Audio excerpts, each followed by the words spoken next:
Bendiciones a toda la comunidad cristiana. Te habla el pastor Alejandro Huanca y estaré compartiendo el mensaje de la palabra del Señor. Y vamos a hablar acerca de Jesucristo como el predicador más grande de todos los tiempos. Amén. Jesucristo, el predicador más grande de todos los tiempos. En estos días enseñé, tanto en la congregación como por radio, acerca del remanente de Dios, de los nazareos de Dios, la vasija que Dios está escogiendo, el odre nuevo que Dios está preparando para recibir el poder del Espíritu Santo en este tiempo y poder llevar adelante la tarea, la obra, continuar con la gran comisión y poder llevar el Evangelio a toda criatura. Pero para esto se necesita un odre nuevo para poder recibir el vino nuevo del Señor, hablando acerca del Espíritu Santo, que para aquel que lo recibió ya, viene a ser el vino añejo, amén, o lo que Dios envió en el tiempo de Pentecostés. Este vino del Señor, este Espíritu Santo nos capacita y nos faculta para la tarea. Pero también tenemos que hablar acerca de esta vasija, de este nuevo odre. Tenemos que hablar acerca de este instrumento de recuperación. Cuando decimos recuperación, nos estamos enfocando en la iglesia, nos estamos enfocando exactamente en la iglesia. Ustedes habrán notado que por lo menos el mensaje que Dios pone en mi corazón para poder enseñarlo por radio y en la congregación está destinado a la iglesia. No tanto a la gente que no conoce al Señor. Tal vez mucha gente tiene ese don y esa capacidad y ese llamado de evangelista, pero Dios puso en mi corazón y también en el corazón de este ministerio apuntar hacia la iglesia. Amén. Por eso la Escuela de Cristo trabaja en función de ayudar a la iglesia, de preparar pastores, líderes, ministros, enviarlos a los campos misioneros. Pero nuestra función tiene que ver con la iglesia, con el instrumento de Dios de todos los tiempos que es necesario para una reforma en la sociedad. Amén. La iglesia es la luz, pero la iglesia tiene que ser preparada por Dios. La iglesia tiene que ser capacitada por Dios. Por lo tanto, estamos hablando acerca de este nuevo odre.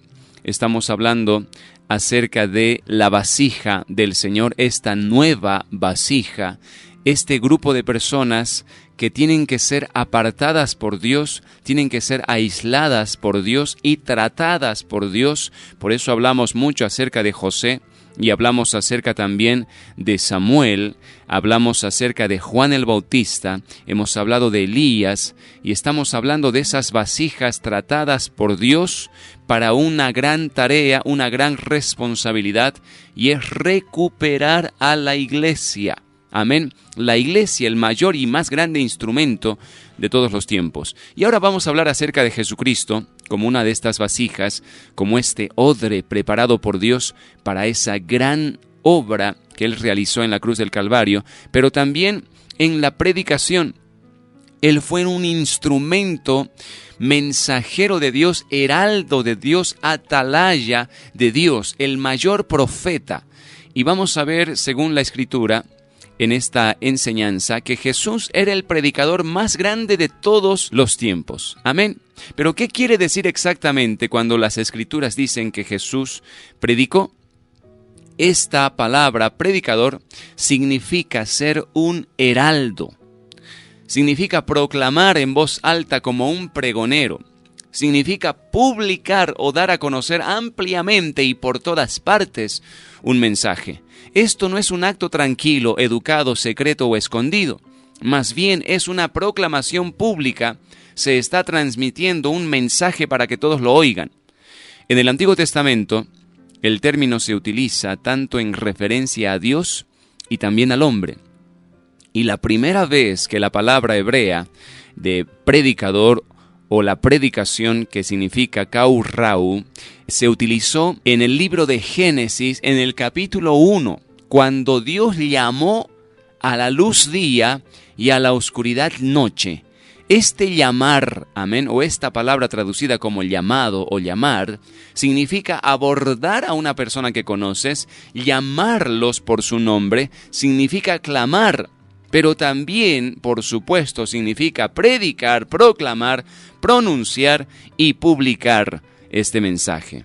En Génesis capítulo 3:9, una vez más leemos, y Jehová, dice Dios, llamó al hombre y le dijo, ¿dónde estás tú? Y este es el primer mensaje del Evangelio alguna vez registrado, y el predicador es Dios mismo. Qué hermoso es este pensamiento, que Dios mismo fue el primer predicador en la Biblia, llamando al hombre, ¿para qué? Para reconciliarlo consigo mismo.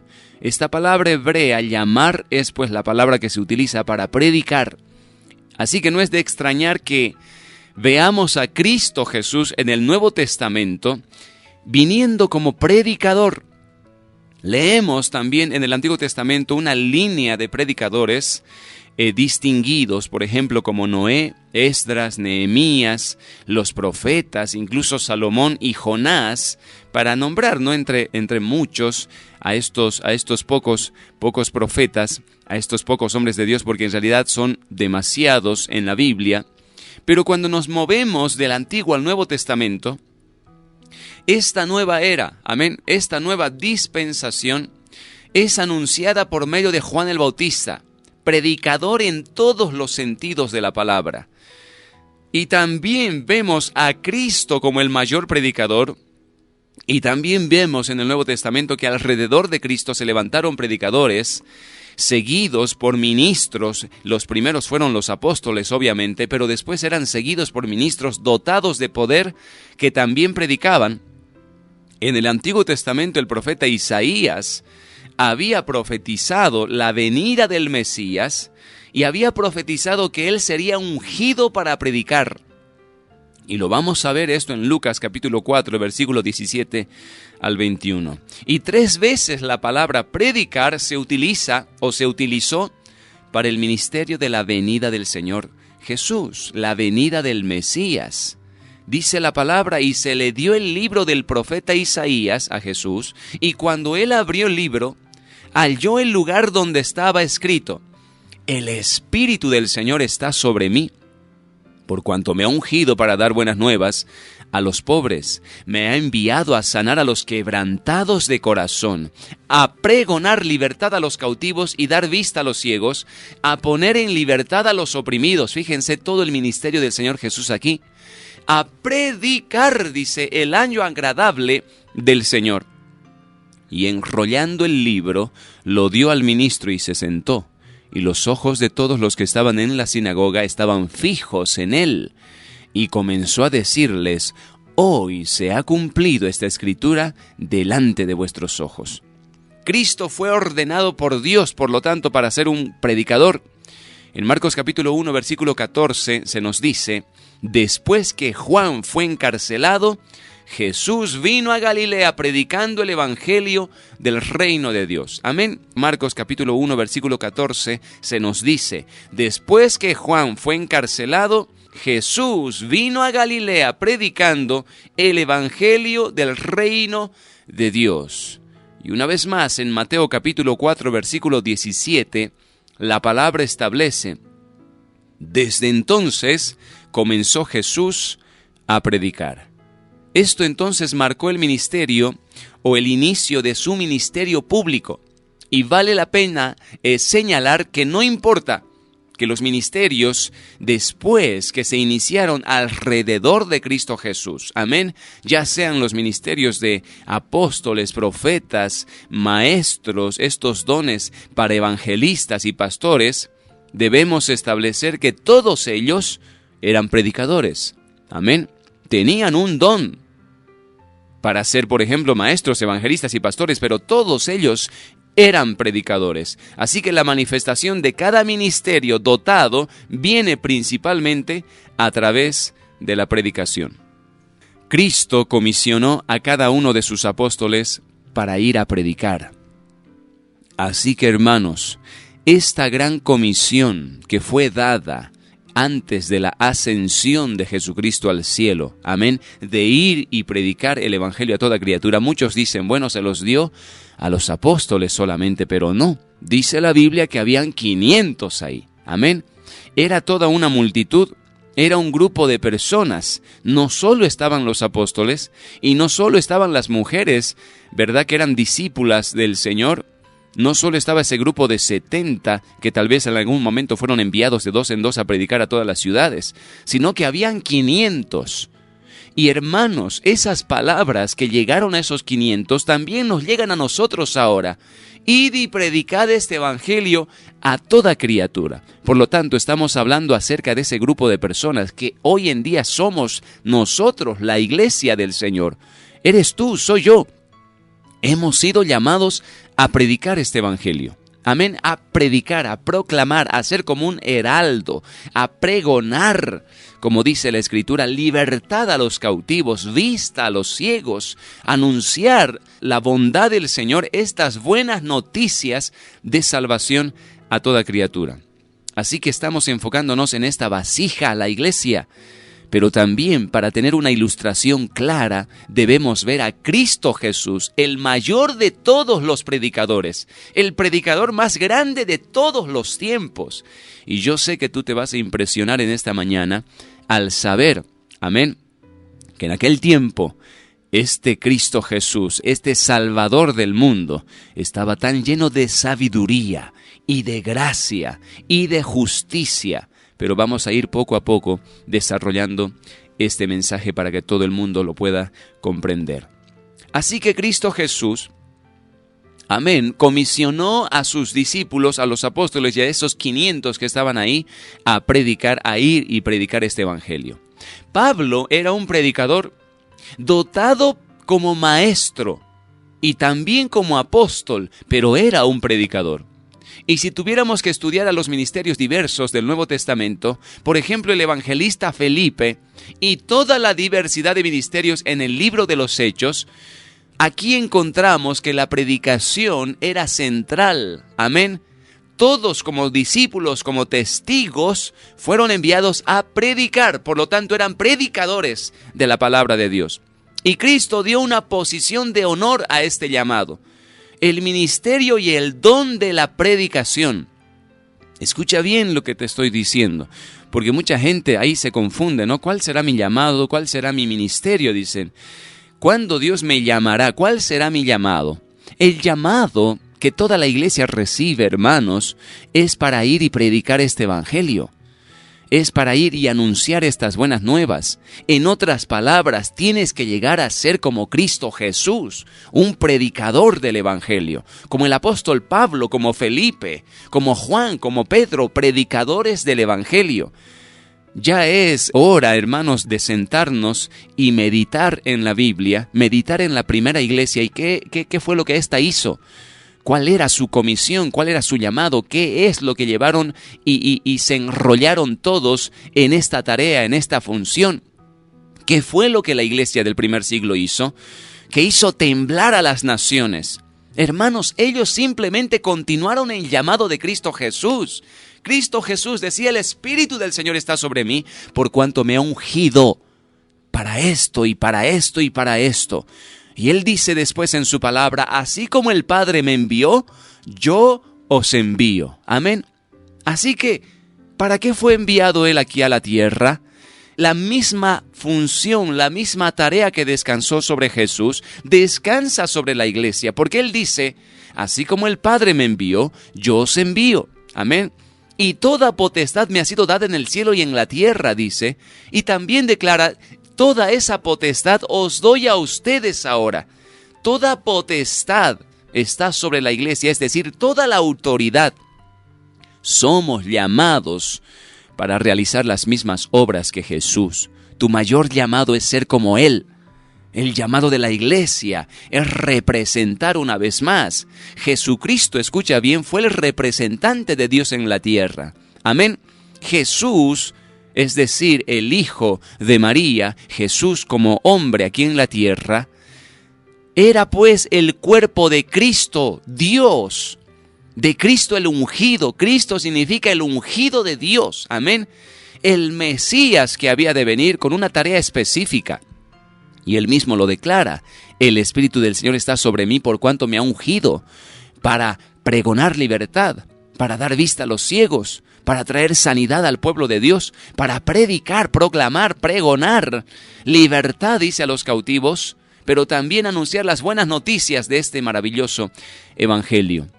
Así que, hermanos, si tú te estás preguntando cuál es tu llamado es seguir la tarea que Cristo Jesús emprendió aquí en la tierra. Amén. No tenemos mayor llamado. La iglesia no tiene otro llamado. Nosotros somos el cuerpo de Cristo ahora. Jesús era el cuerpo de Cristo en aquel tiempo, pero ahora nosotros, la iglesia, somos el cuerpo de Cristo en la tierra y nuestra función es la misma.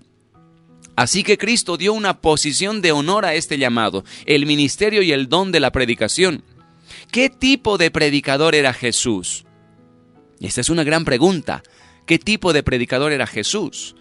Cuando Cristo fue primero expuesto en este ministerio de la predicación, en Capernaum, preguntó a sus discípulos, porque hermanos, aquí vamos a entender realmente qué tipo de hombre era Él, amén, y qué tipo de profeta, qué tipo de mensajero era Jesús. Él les había hecho una pregunta a sus discípulos. ¿Quién, o a toda esa gente, no les dijo, quién dicen los hombres que es el Hijo del Hombre? O en otras palabras, ¿quiénes dicen los hombres que soy yo? Y su respuesta es muy reveladora, la respuesta de estos discípulos, y nos da una idea de cómo las multitudes vieron el ministerio público de Jesús. Y le dieron 3 respuestas específicas. Amén, le dieron 3 respuestas. En primer lugar, algunos decían que Jesús era como Juan el Bautista. Le decían, no, muchos dicen que tú eres Juan el Bautista. Incluso el rey Herodes llegó a creer esto, pensando que Juan había resucitado de entre los muertos y ahora se le concedió un ministerio milagroso para confirmar su mensaje. Hasta Herodes pensaba que Juan había resucitado y la gente misma decía y pensaba que él era Juan el Bautista. Y usted puede recordar que Cristo, en su aspecto, tal vez era muy distinto, y la asociación que él tenía con los pecadores era muy diferente, pues, a Juan. Pero aún así, se identificó con la predicación de Juan, su mensaje era el mismo. Y cuando la gente escuchó por primera vez a Cristo, pensaron en la predicación de Juan, pensaron en la figura de Juan. ¡Qué impresionante es esto! Esto yo compartí anoche en nuestra congregación. Simplemente el hecho de pensar que lo habían confundido a Jesús con Juan. Imagínate tal honor para este hombre. Si yo hubiera estado ahí en la cárcel cuando Juan estaba encarcelado, yo hubiera dicho, ya, listo, estoy preparado para entrar al cielo. Aquí está mi cabeza, ¿no? Estoy listo. ¿Por qué? Simplemente el hecho de saber que al Hijo de Dios lo habían confundido con Juan. Imagínate que puedan decir, imagínate tú, ¿no? Ponte ahí en ese lugar, yo me voy a poner en ese lugar, en la cárcel, por ejemplo, y que mis discípulos o la gente que me conoce, amén, me visite y me diga, Juan, ¿te enteraste? La gente ahí afuera está escuchando a Jesús de Nazaret, al Hijo de Dios, están viendo los milagros y están viendo y escuchando su predicación y lo confunden contigo. Alejandro, están confundiendo a Jesús contigo. Yo me muero, yo me desmayo, yo digo, gloria a Dios, yo estoy listo para entrar al cielo. ¿Qué tal honor? ¡Qué grande nombre!, ¿verdad? El hecho de que, o sea, lo que quiero decir es cómo se engrandeció el nombre de Juan por esta sencilla respuesta de la multitud cuando Jesús les preguntó a los discípulos, ¿qué dice la gente de mí?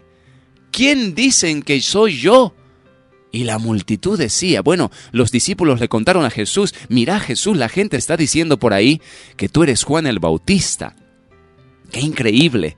Ahora, para ver la gran magnitud de lo que la gente estaba diciendo, simplemente hay que mirar el ministerio de Jesús. Amén. Los milagros de Jesús. Él daba vista a los ciegos, levantaba paralíticos. Él iba a los lechos de la gente enferma y los levantaba y los restituía. La salud era devuelta a estas personas. Y no solo eso, La gente hallaba consuelo, paz.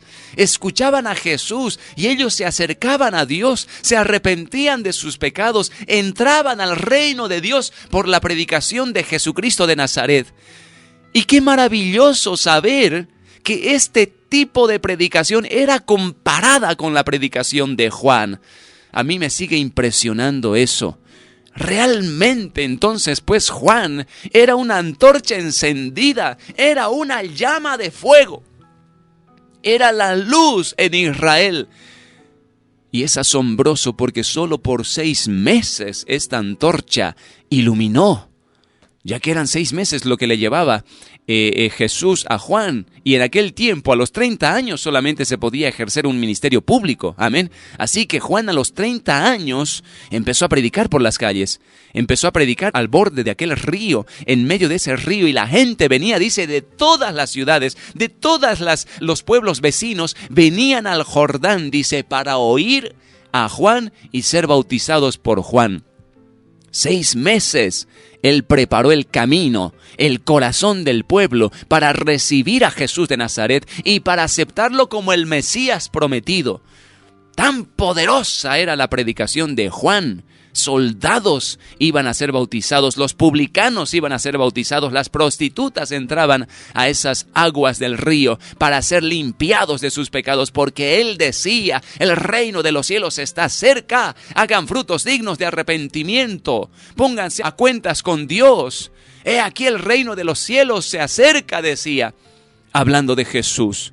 Y Él hablaba de Jesús, porque dice, hay uno mayor que yo. Él vendrá, yo les bautizo a ustedes en agua, pero vendrá uno mayor que yo. Él los bautizará, dice, en Espíritu Santo y fuego. ¡Aleluya! ¡Aleluya! Era un nuevo bautismo el que Jesucristo iba a dar a su pueblo. Iba a vertir sobre el pueblo. Era el Espíritu de Dios, ríos de agua viva. Era el fuego mismo de Dios que iba a descender. Pero escucha bien, no solamente los discípulos le dijeron, la gente te confunde con Juan el Bautista. En segundo lugar, lo identificaron con Elías, porque decían, muchos dicen que tú eres Juan el Bautista, pero también hay otros que dicen que tú eres Elías, el profeta. ¡Wow! Eso también es impresionante, y por supuesto sabemos que ninguno de los que había oído predicar a Cristo era lo suficientemente viejo como para haber escuchado o visto a Elías, el profeta, pero lo identificaron con Elías, porque era el tipo de ministerio que Elías llevaba. Así que fíjense esta figura. Elías hacía descender fuego del cielo. Y Cristo Jesús también vino a bautizar con fuego del cielo. Elías el profeta era una persona que confrontó a los falsos profetas de su tiempo. Amén. Esos profetas de Baal, esos profetas de Acera, que en total dice que eran como 900 profetas en aquel tiempo, y los degolló frente al monte Carmelo.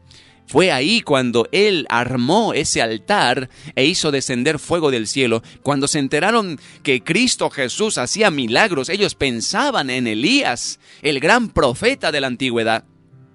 Y Elías, hermanos, era un hombre de confrontación. Él era un hombre polémico. Él era muy claro en su mensaje. Él era distinto a los demás. Era ferviente, celoso, separado. Y así era Cristo Jesús. Elías fue pronto a desafiar el pecado de los líderes religiosos y los líderes seculares de aquel tiempo. Y Jesucristo también hizo lo propio. Así que miles se postraron sobre sus rostros cuando Elías ministró y trajo el fuego del cielo. Aún así, hermanos, las multitudes en algún momento estaban con él, pero pronto también se volvían contra él. Y Cristo encontró la misma respuesta en su ministerio. Por lo tanto, no era muy difícil asemejar el ministerio de Jesucristo al ministerio de Elías. Y en tercer lugar, ellos lo identificaron con Jeremías. Muchos dicen por ahí, Jesús, que tú eres Jeremías. ¿Y quién era Jeremías? La Biblia muestra que Jeremías era el profeta que se lamentaba, ¿no? Lo conocen o muy conocido como el profeta llorón. Él lloró sobre Jerusalén. El libro de Lamentaciones es un libro de lamentos donde él se lamenta por el estado espiritual de Israel y todo el tiempo anda llorando por las calles de aquella ciudad, y Jesús también lloró sobre Jerusalén. Aleluya, les decía: Jerusalén, Jerusalén, que matas a los profetas, a los que son enviados a ti. ¿Cuántas veces te quise juntar, dice, como la gallina junta sus polluelos debajo de sus alas, pero no quisiste? Jerusalén, ahora los juicios están sobre ti, se ciernen sobre tu cabeza. Jerusalén, si no te arrepientes. De la misma manera predicaba este profeta Jeremías. De la misma manera iba por las calles, por los pueblos, allá en Jerusalén, y predicaba y pregonaba y lloraba por el pecado del pueblo. Así que Jesucristo también se identificó con este llanto, con esta agonía suplicante, una predicación en llanto de Jesús sobre Jerusalén. Y ellos pensaban que era Jeremías. ¡Aleluya! Qué maravilloso poder ver esto en Cristo Jesús, el predicador más grande de todos los tiempos.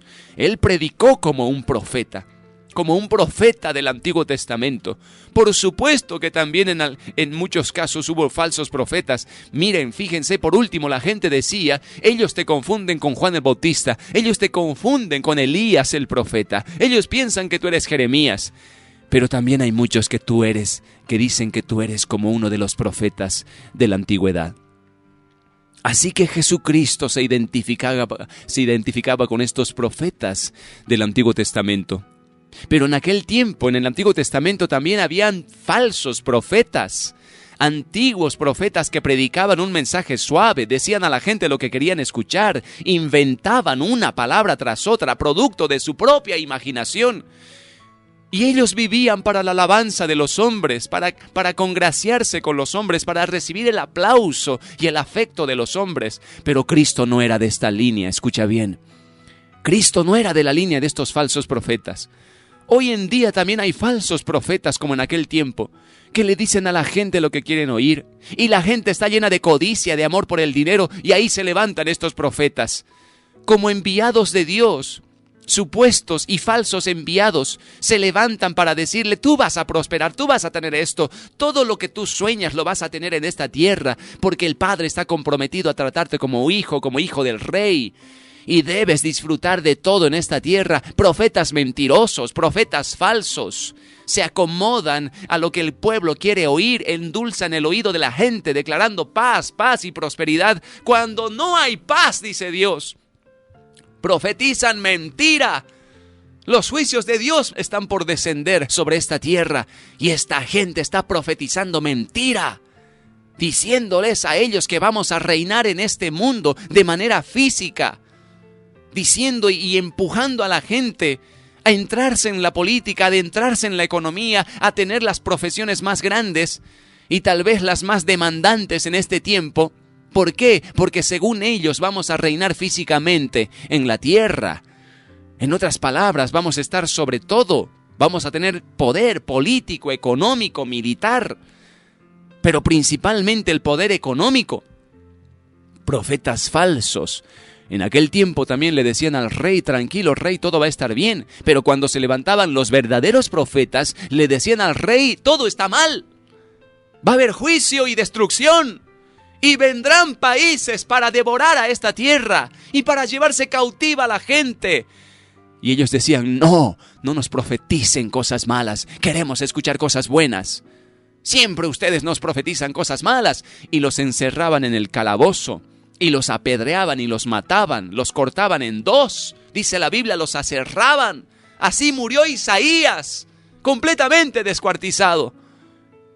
Pero hoy en día se levantan estos profetas, como en aquel tiempo también, falsos profetas, que le profetizan cosas bellas, lindas, y les endulzan el oído a la gente, y les dicen: tú serás rico. Llama, pacta, tú vas a recibir una casa en estos días, tú vas a recibir autos, todas tus deudas van a ser canceladas en el banco de manera milagrosa. Puras mentiras. Si quieres pagar tus deudas, trabaja, porque esa es la única manera de pagar las deudas. puras mentiras la gente le profetiza al pueblo. Hoy en día también, hermanos, hay una presión sobre estos verdaderos predicadores. Hay un llamado de esta iglesia moderna y una presión y una tendencia a devolver al patrón de los antiguos profetas falsos.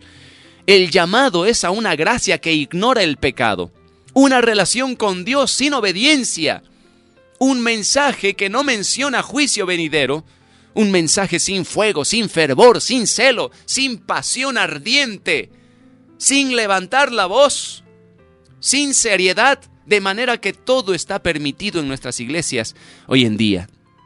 Ellos dicen toda esa emoción debe ser algo negativo. Tal predicación, dicen, ¿no? Hablando acerca de los verdaderos hombres de Dios, ellos dicen que esa predicación está fuera de moda, que esa predicación es religiosa hoy en día.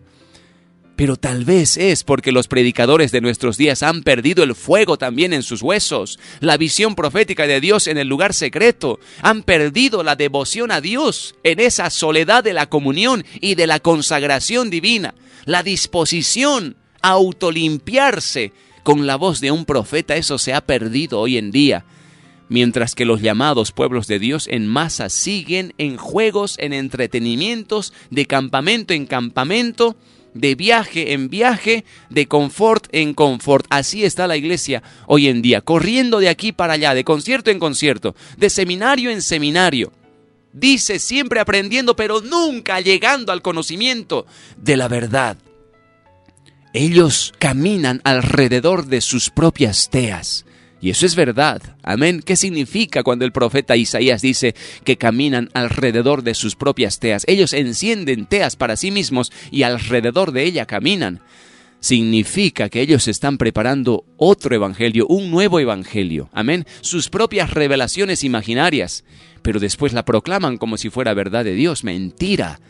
Simplemente es producto de su corazón codicioso, perverso, materialista. Pero caminan alrededor de sus propias teas. No por nada, en muchas de las publicaciones la gente, ¿no?, arremete con todo, indicando que no, que debemos ser ricos, que debemos ser prósperos, que no podemos mendigar en la calle, no podemos ser pobres, que Cristo era rico y sus discípulos eran también adinerados. Puras mentiras, producto de su propia imaginación, de su corazón ciego y egoísta. Andan alrededor de sus propias teas. Pero vamos a ver en Cristo Jesús, el predicador más grande de todos los tiempos, vamos a ver diferentes marcas. Amén. Y yo quiero señalarte estas marcas, porque si la iglesia ha sido llamada a ser como Cristo Jesús, la iglesia debe entender quién era Cristo Jesús, debe mirar a Cristo Jesús, aprender de su mensaje, de su comportamiento, y cómo es que Él llegó a ser el predicador más grande de todos los tiempos. Y esta es una de las marcas. Cristo hablaba con autoridad. La primera de las marcas de Cristo Jesús era la autoridad. Dice Marcos capítulo 1, versículo 22. Y se admiraban de su doctrina, porque les enseñaba como quien tiene autoridad y no como los escribas. Hablaba como un oráculo de Dios, un mensajero de Dios. Recibía el mensaje y lo comunicaba. Eso significa el oráculo de Dios. Él no estaba dando opiniones, Él no estaba dando sugerencias, Él no disputaba y jugaba entre palabras, disputando sobre doctrinas, no. Él hablaba con autoridad. Esto era marcado incluso, hermanos, por los escribas de aquel tiempo. Los mismos fariseos volvían nuevamente a sus reuniones y hablaban entre sí diciendo, nadie habló como Él. No podemos refutar su mensaje. Él habla con autoridad. Y no había ninguna disculpa tampoco en la predicación de Cristo Jesús. No había ningún reclamo. Él no estaba todo el tiempo tratando de mostrar sus credenciales. No, así como Juan el Bautista que decía, yo simplemente soy una voz que clama en el desierto, arrepiéntanse. Así Jesús también inició su ministerio, proclamando el arrepentimiento. Amén. Él ni siquiera les daba el gusto, ¿verdad? porque le decían, haz milagros si eres el Hijo de Dios. Así como Satanás, no, tírate del pináculo del templo y Dios mandará a sus ángeles si eres el Hijo de Dios. Él no estaba todo el tiempo haciendo milagros para comprobar que era el Hijo de Dios, no. Él no estaba aquí para actuar como bufón o payaso o para hacer demostración de poder, como mucha gente hoy en día. Quiere mostrar sus credenciales. Somos los apóstoles de Dios. Miren toda la prosperidad que tenemos. Tenemos plata y oro porque somos hijos del Rey. La Biblia dice, bueno, podrás tener dinero, pero eres un pobre espiritualmente. Ciego, sordo y desnudo, dice la Biblia. A esa iglesia, ¿verdad que se enorgullece de tener poder económico? Como en algún momento San Agustín fue, dice, al Vaticano y habló con un papa, y el papa le dice, mira, San Agustín, todo lo que tenemos. No podemos decir como Pablo y Juan, no tenemos plata y oro, porque tenemos mucha plata y tenemos mucho oro. Y San Agustín le dice y les responde, exactamente, y tampoco pueden decir, lo que tengo te doy, en el nombre de Jesucristo levántate y anda. Tendrán plata y oro, pero no tienen el poder de Dios. Lo mismo es la iglesia actual. Esa iglesia que se enorgullece de su prosperidad. No estamos construyendo una mega iglesia para 10,000 personas. Bueno, pues les aplaudiremos. Podrán tener mucho poder económico, pero no tienen el poder espiritual. Solo hay emoción, gritos y danza y pura algarabía, producto de la carne. Así están las iglesias actualmente. Y la gente podrá decir, bueno, pastor, usted está siendo muy duro con ellos y los está juzgando. La misma palabra les juzga. Cristo mismo dijo, no, la palabra que he hablado hoy, ella les juzgará en el día postrero. Así que es la Biblia la que juzga todas las cosas. Nosotros simplemente somos mensajeros de la palabra. Así que los escribas decían que Jesús hablaba con demasiada autoridad. Su autoridad, la autoridad de Cristo Jesús, provenía del cielo.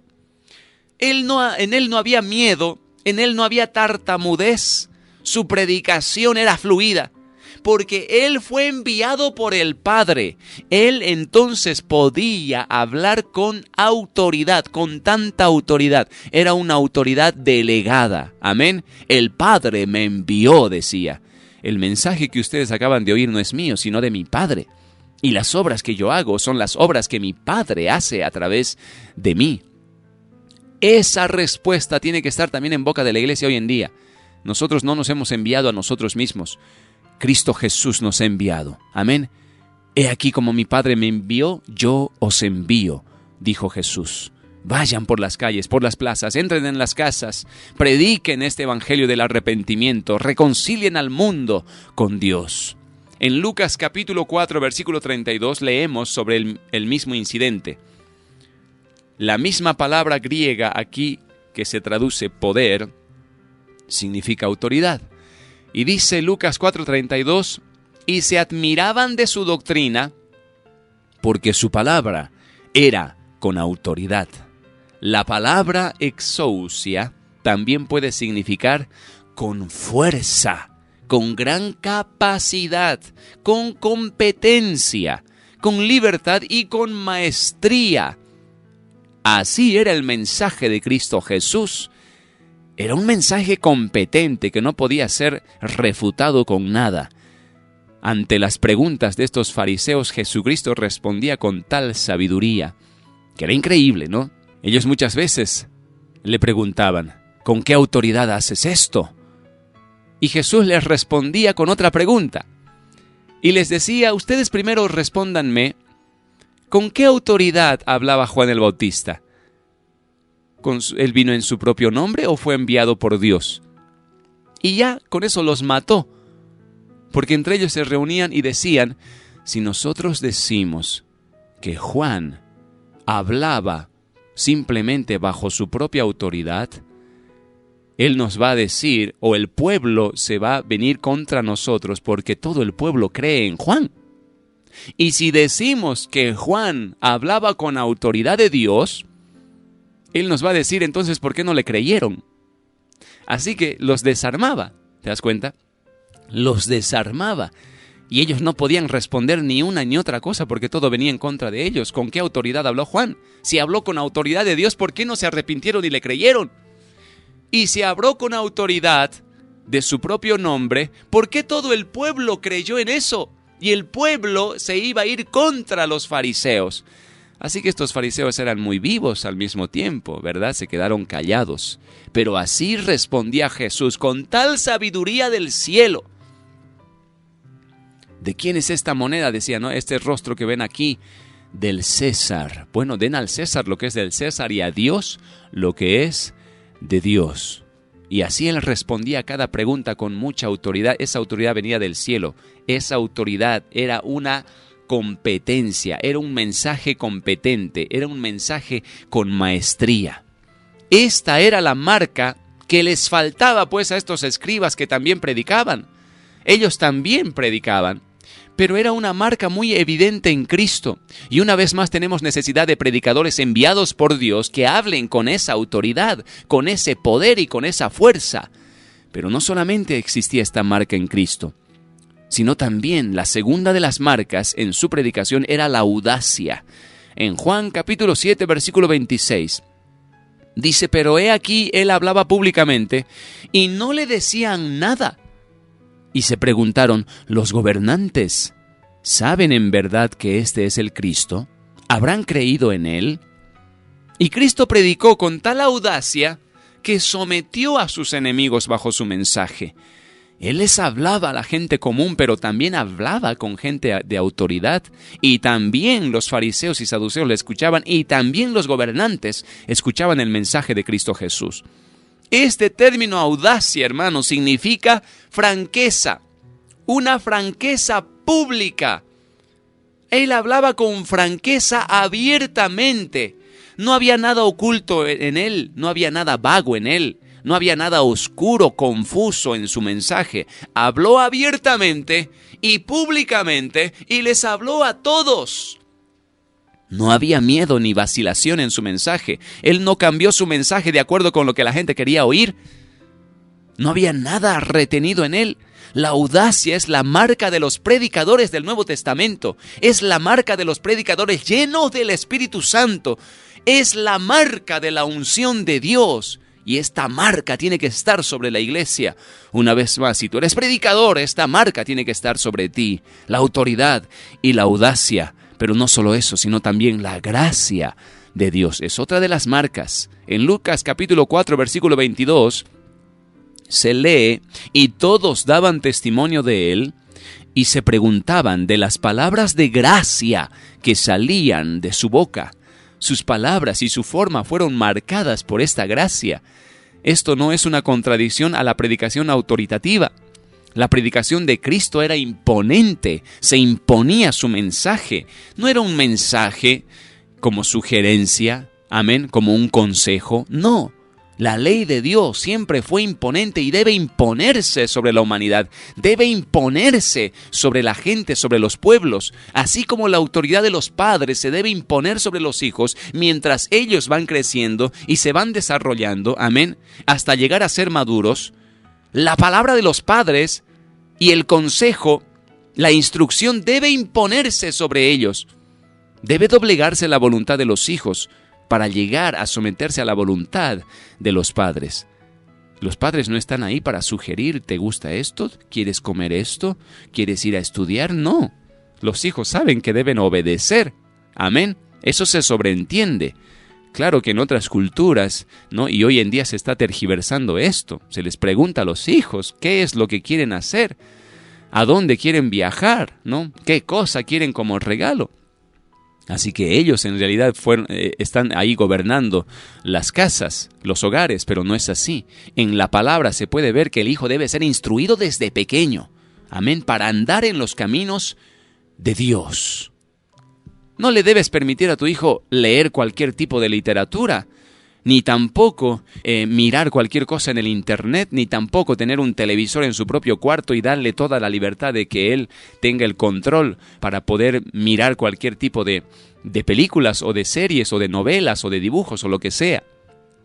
¿Por qué? Porque más adelante tú te vas a arrepentir Vas a tener un gran dolor de cabeza por toda la información que él ha ido recibiendo, y la mente de ellos se trastorna por toda la información. ¿Por qué crees que hoy en día hay predicadores falsos? Bueno, el día de ayer me llamó la atención, ¿verdad? Porque en las redes sociales no solamente se habla de que Jesús Adrián Romero predica herejías, sino también su hijo ahora. El hijo de Jesús Adrián Romero, predicando herejías, ¿no? Declarando que Jesucristo se hizo ateo en la cruz.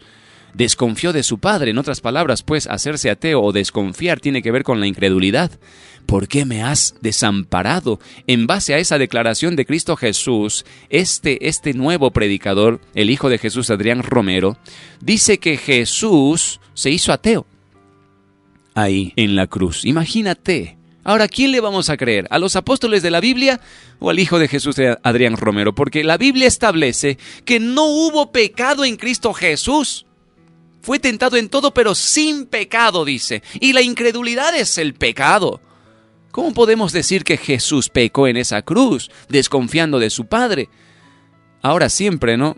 En estas metidas de pata del hijo de Jesús Adrián Romero, salta el Padre para defenderlo. Y el Padre, bueno, en muchos de sus libros, habla de la educación de su hijo.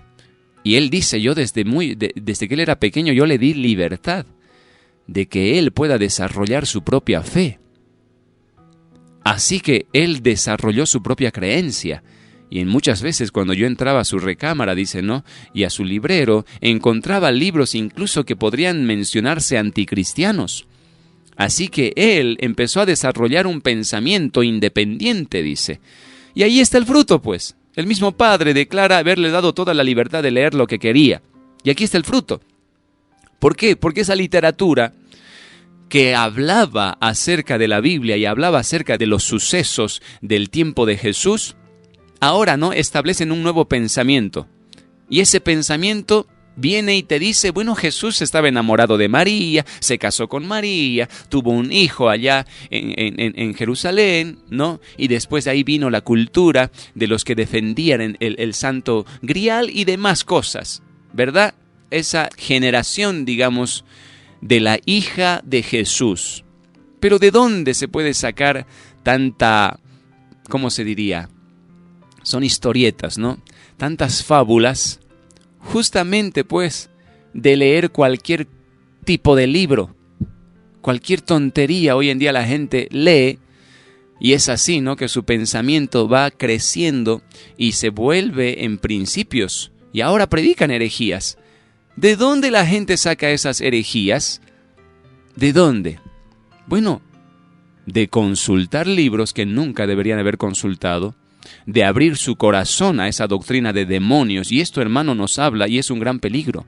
Cuando la Biblia nos habla de doctrina de demonios, no está hablando de la demonología, está hablando de doctrina inspirada por demonios. Amén.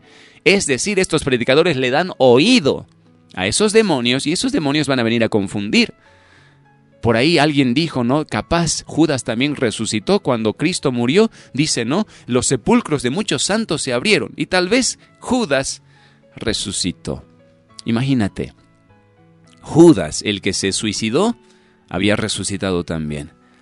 ¿Por qué la gente hoy en día está perdiendo su tiempo en esas fábulas? Porque hoy en día ya no hay pues principios. Hoy en día ya en la misma iglesia, ¿no? Se habla una y otra cosa. Pero veamos la palabra, veamos la vida de Cristo Jesús en la Escritura. Este mensaje de Cristo Jesús era autoritativo, pero al mismo tiempo lleno de gracia. Y la palabra gracia literalmente significa alegre, significa regocijo, también puede significar beneficio o beneficiar, significa favor, significa regalo, significa liberalidad, significa placer. Vemos, por tanto, que la manera de la predicación de Cristo Jesús, y en sus mismas palabras se explica, amén, que este mensaje estaba lleno de gracia. Él predicaba con entusiasmo, con una alegría desbordante acerca del reino de Dios. Era un mensaje, eran buenas noticias, era un mensaje de salvación, era la oportunidad del perdón de los pecados. Una predicación llena de la gracia y del favor de Dios. Esto mismo debe brillar hoy en día y debe ser evidente en la iglesia de Dios. En medio de una gran oposición, esta verdadera predicación y el predicador debe mantener la gracia sobre su vida, es decir, la misericordia, la clemencia, la compasión. Amén. Y también la calma. Pero también, hermanos, aparte de que Cristo tenía la marca de hablar con autoridad, de hablar con gracia, amén, también tiene la marca de hablar con sabiduría. Porque dice la Escritura en Mateo capítulo 13, versículo 54, y cuando llegó a su tierra, dice, y cuando llegó a su tierra, les enseñaba en la sinagoga de ellos, de tal manera que ellos estaban atónitos. Y se decían, ¿de dónde tiene esta sabiduría?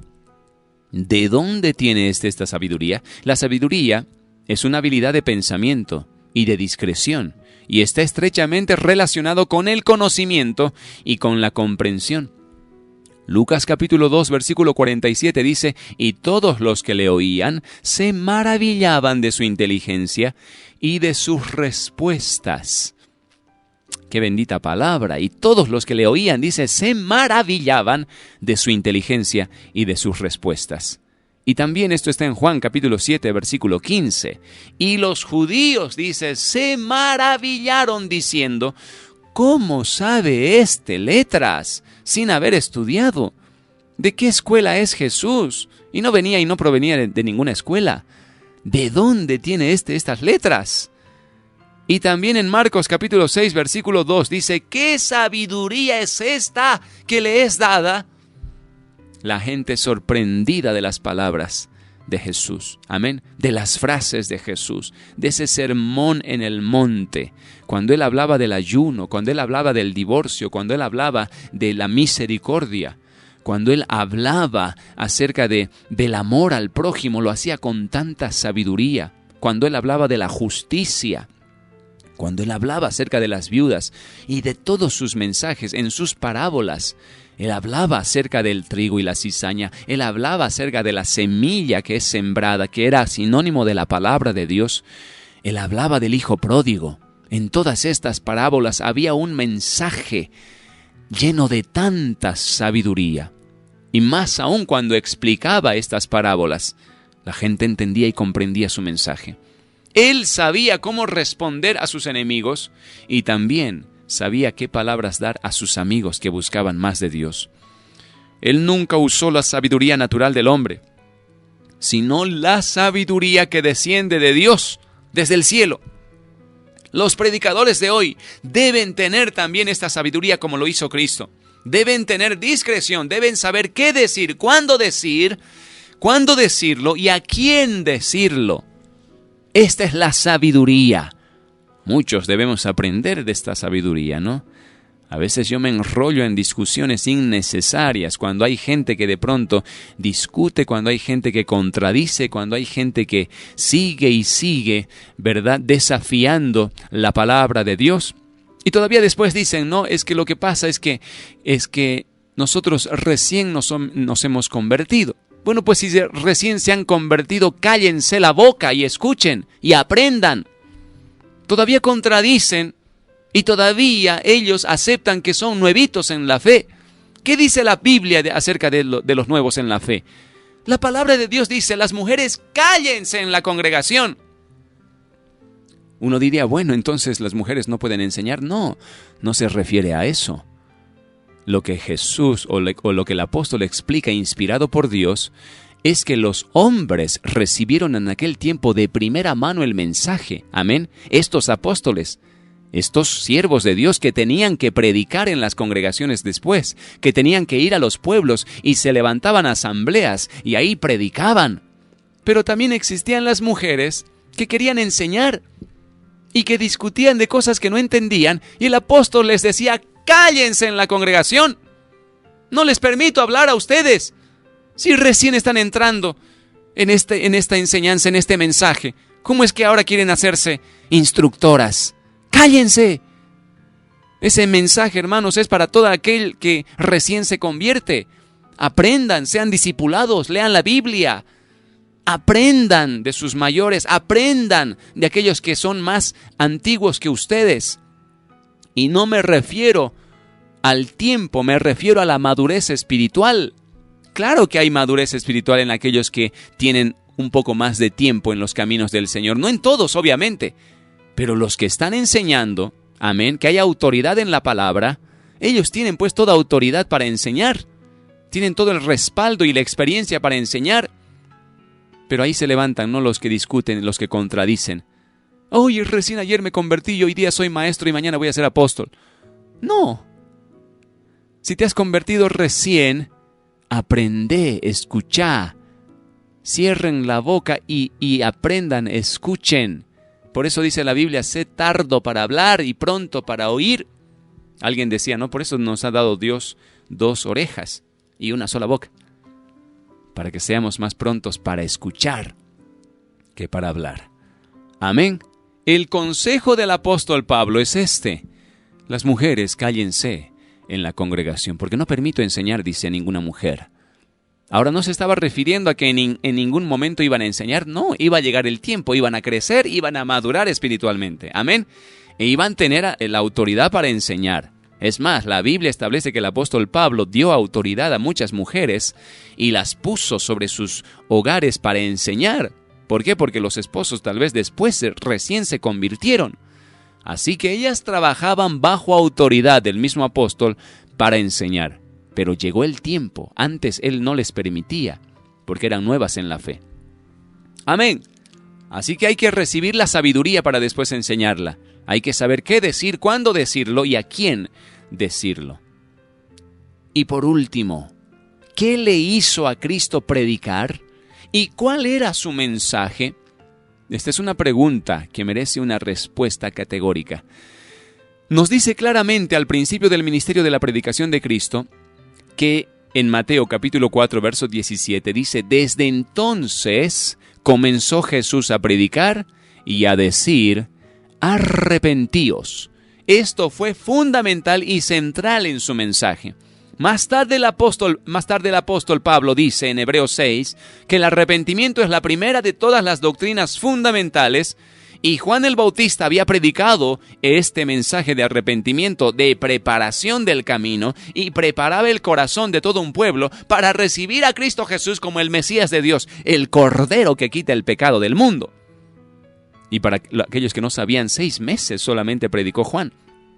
Así que usted tenga en cuenta lo que se dice de Jesús. Él comenzó a predicar y su mensaje era: arrepentíos, porque el reino de los cielos ha llegado. Él no comenzó a predicar el arrepentimiento y luego pasó a otro tema rápidamente, no. Él continuó predicando el arrepentimiento a lo largo de todo su ministerio.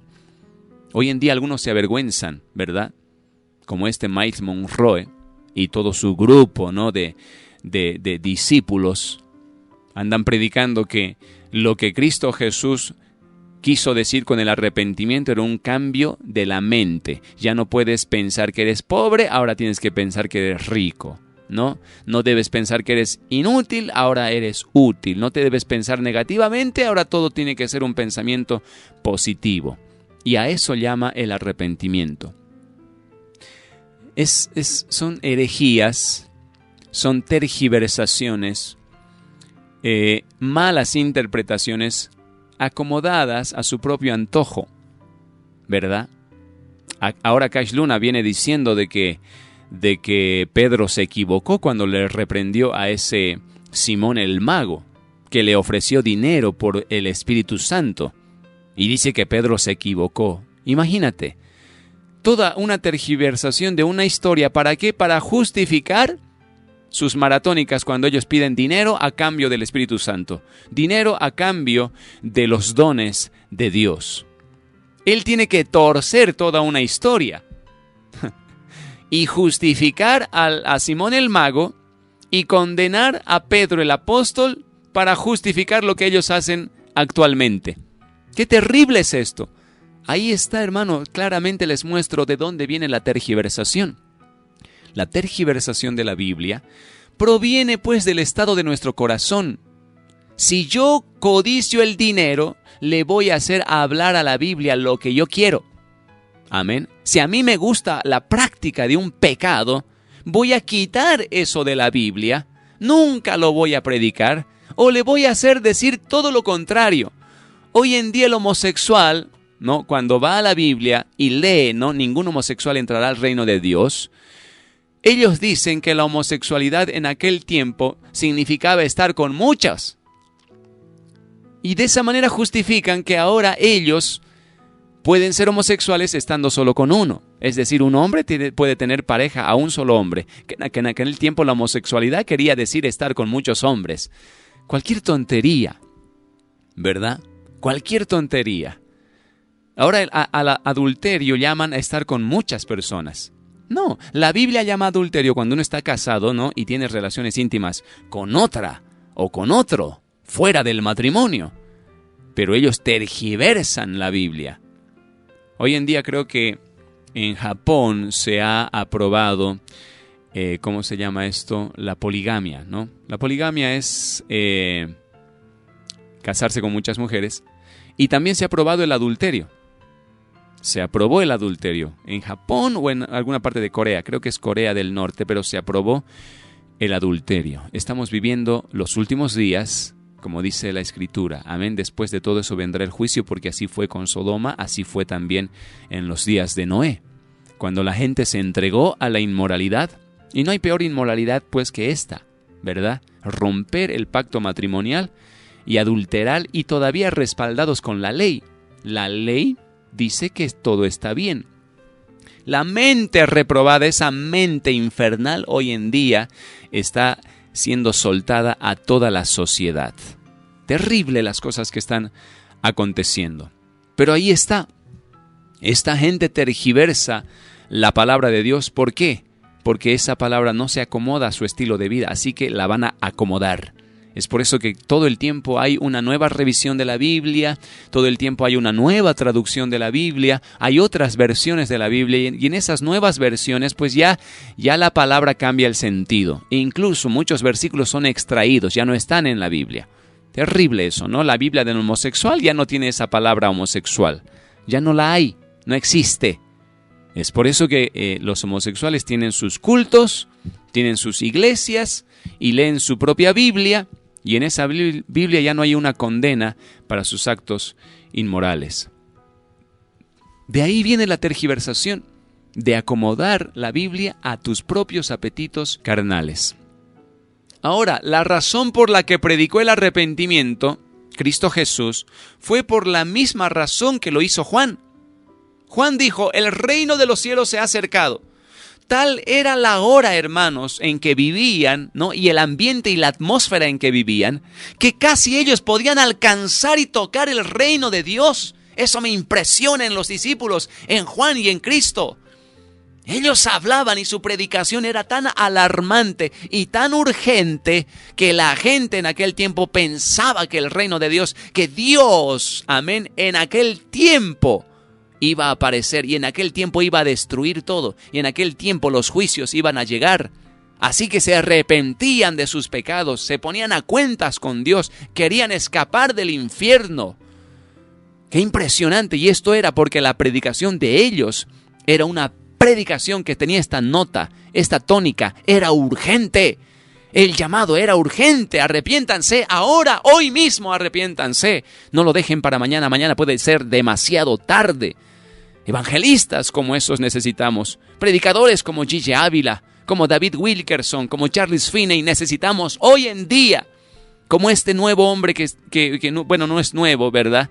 Pero lo vamos a empezar a escuchar por la radio, y es Josué Irion, otro enviado por Dios. Personas que no se congracian, por más de que su auditorio sean miles, cientos de miles, no se congracian con nadie. Hablan como mensajeros de Dios. Amén. Y en una convención de apóstoles y falsos apóstoles y profetas, ellos pueden decir: los apóstoles no existen. Y están, ¿no?, como son objetos del odio y del desprecio de la gente. ¿Por qué? Porque les están diciendo: tu ministerio es falso. Si tú te llamas apóstol, eres un falso, eres un impostor porque ya no existen más apóstoles. ¿Cómo no les van a odiar? Así también eran los predicadores del tiempo de Jesús, en el tiempo de Juan el Bautista. Los apóstoles de aquel día predicaban sin congraciarse con nadie. ¿Qué era el reino de Dios para ellos? En su dominio, o en su predicación, mejor dicho, cuando ellos hablaban del reino de Dios, ellos daban a entender el imperio, amén, la influencia divina, el dominio de Dios en el corazón del hombre. Es ese reino que viene bajo el liderazgo de Dios, bajo la autoridad y el control de Dios. La única manera de entrar en este reino y poseer la bendición de este reino es por medio del arrepentimiento, la vida eterna. Amén. Entrar al reino de Dios tiene que ver y viene por medio del arrepentimiento. El arrepentimiento es el camino de la bendición a Cristo. Este mensaje de la venida del reino era también una advertencia del juicio venidero. Este reino de Dios, hermanos, es un reino espiritual, no es físico, como andan predicando ahí estos nuevos apóstoles de lo sobrenatural, del vino nuevo. Este Guillermo Maldonado, ¿no? Cash Luna y todos los demás están hablando de un reino físico donde tenemos que ejercer poder sobre la tierra. Mentirosos y embusteros, porque la Biblia nos habla de un reino espiritual. Y el reino físico empezará cuando Cristo Jesús ponga sus pies sobre esta tierra en su segunda venida. Y todavía ellos se atreven a decir que nosotros le mentimos a la gente. Este Miles Monroe dice, no le mientan más a la gente. No va a haber arrebatamiento. Él no viene pronto, dice. Aquellos que andan declarando que estamos en los últimos días son mentirosos. Ellos dicen eso de estos hombres de Dios que andan advirtiendo, andan llamando al arrepentimiento a la gente porque estamos viviendo los últimos días y todavía se atreven a decir que nosotros somos los mentirosos. No, ellos son los que mienten. ¿Por qué? Porque desde el tiempo del apóstol Pablo, predicaban que el reino de Dios o la segunda venida del Señor estaba cerca, estaba pronta. Este mensaje salvó a muchas generaciones, en todas las edades se predicó este mensaje y muchos fueron salvos. Y hoy en día también proclamamos, Cristo viene pronto, Él está ya volviendo por su iglesia. La trompeta sonará en cualquier momento. ¿Quién es el mentiroso? Los que hablan mentira, los que tratan de acomodar el mensaje a sus propias visiones, a sus propias revelaciones, a la propia imaginación de su corazón. Esta Ana Méndez también anda diciendo por ahí, ¿verdad? Que ya no existirá la tribulación, que Dios no destruirá esta tierra con fuego. Pura mentira, cuando la Biblia dice que así va a suceder. No sucederá como en el primer tiempo, dice, cuando toda la tierra fue destruida por el agua, inundada y se destruyó toda la tierra, todo ser viviente murió. Pero Dios dijo, ahora no será así, sino que la tierra será purificada a través del fuego. Pero Ana Méndez dice no haber subido al tercer cielo, haber hablado con Dios y recibir un nuevo mensaje. Ese nuevo mensaje dice que ya no habrá tribulación, que Cristo volverá y que nosotros ya no seremos arrebatados, sino emocionalmente nomás habrá un arrebatamiento, dice, ¿no? Un arrebatamiento de emociones, es decir, una alegría muy desbordante. ¿Cuánta mentira predican estos hombres y estas mujeres? ¿Quién es el mentiroso sino aquel que niega la Biblia? Amén. Estos son los mentirosos. Marcos, capítulo 1, versículo 15, él predicó, arrepentíos y creed en el Evangelio.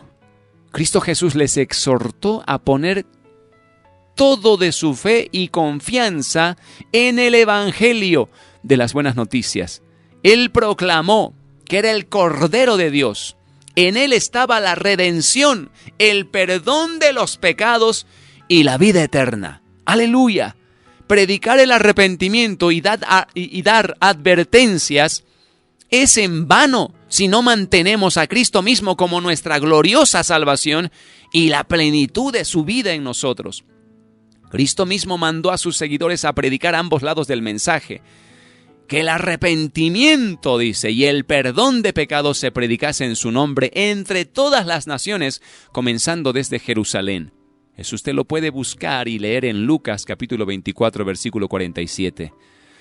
Esta palabra remisión significa libertad, el perdón, liberación, perdón, libertad, salvación. Este es el fruto del arrepentimiento. Debemos predicar el arrepentimiento y el perdón hasta que Jesús regrese. No hay perdón sin arrepentimiento.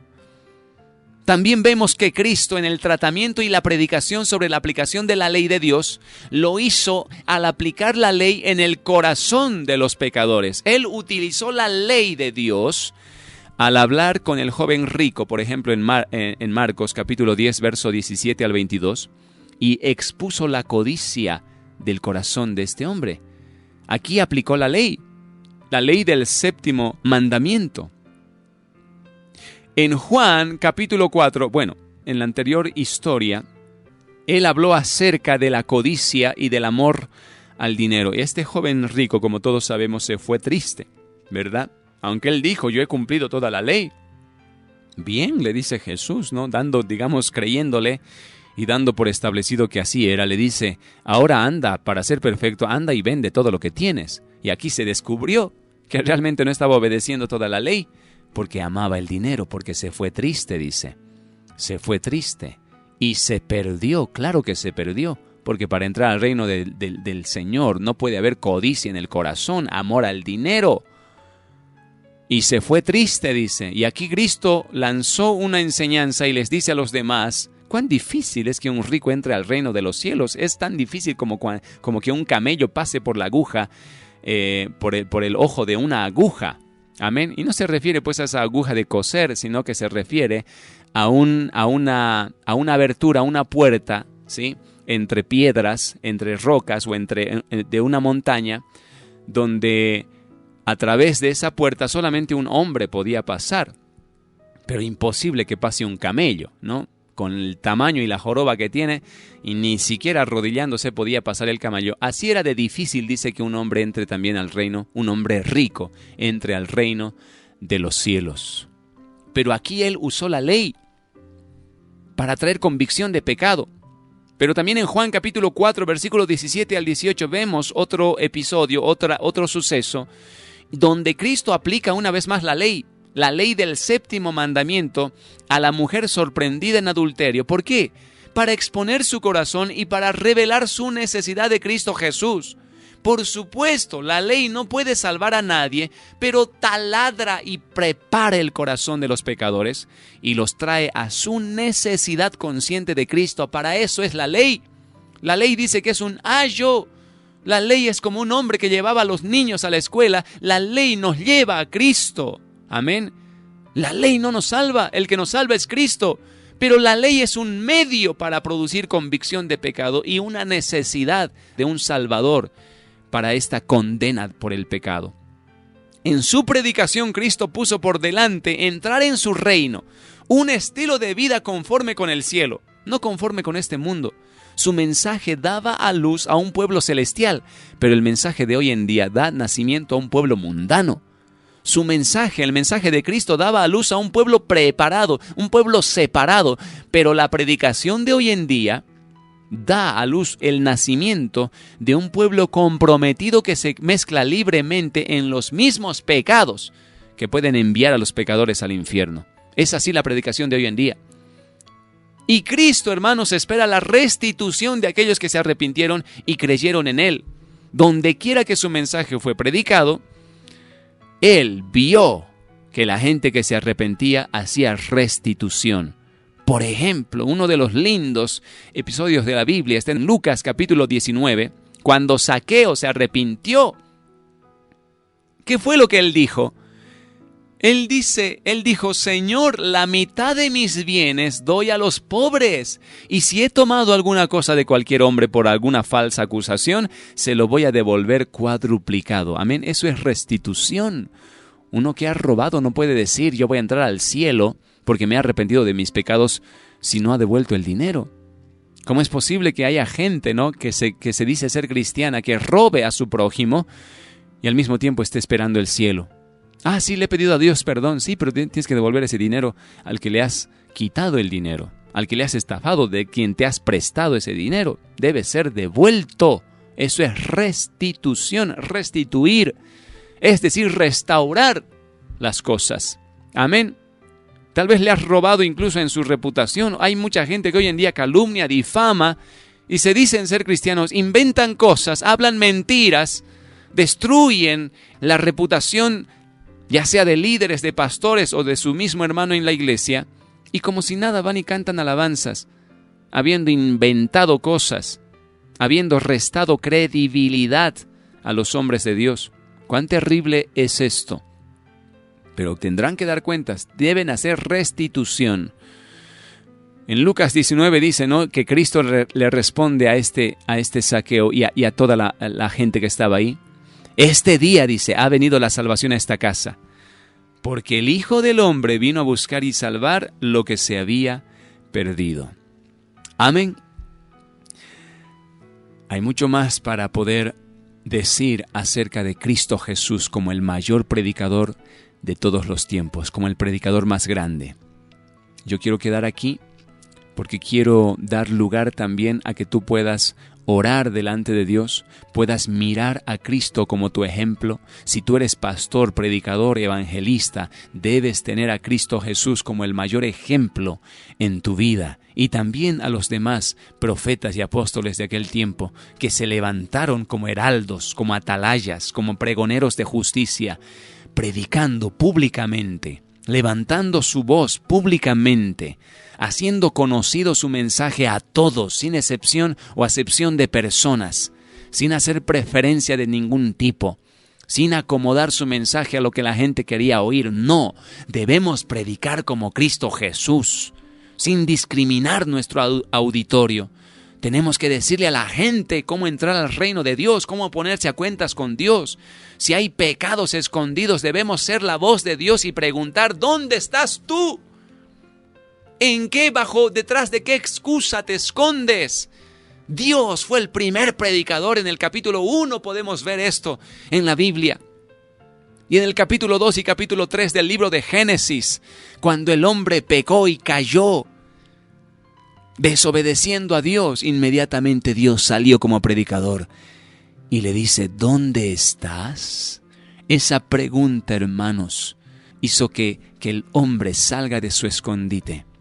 Hoy en día también, si tú eres predicador, si tú eres pastor, maestro en la iglesia, tú debes mirar a tu auditorio, tú debes mirar a tu gente. Si eres maestra de niños, si eres maestro de jóvenes o adolescentes, de igual manera, tú debes saber detrás de qué cortina están ellos, detrás de qué concepto están ellos, cuál es su tendencia, qué pecados están cometiendo, cuáles son sus excusas, detrás de qué hojas de higuera se esconden ellos. Y debemos ser como Dios, preguntando, ¿dónde estás? ¿Dónde estás? ¿Bajo qué doctrina perniciosa estás oculto? ¿Cuál es la doctrina errada que has abrazado? ¿Por qué tu vida es tan diferente a la vida de los primeros cristianos? ¿Por qué no hay moral en tu vida? ¿Por qué siempre estás metida en actos pecaminosos? Hay mucho pueblo en la iglesia, hermanos. Hoy en día pareciera que han encontrado la luz, pero están viviendo en la oscuridad. Están ahí escondidos, corriendo, ocultándose de Dios, pero aún así están en la iglesia. Tú debes descubrir bajo qué hojas de higuera la gente se esconde hoy en día. Amén.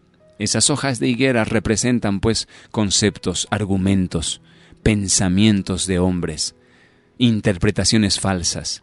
Y nosotros, como heraldos de Dios, como mensajeros de Dios, debemos descubrir cuáles son los pecados en los cuales cae la iglesia. Debemos predicar con autoridad para que la gente se arrepienta y sea libre. Que Dios te bendiga y que Dios te guarde.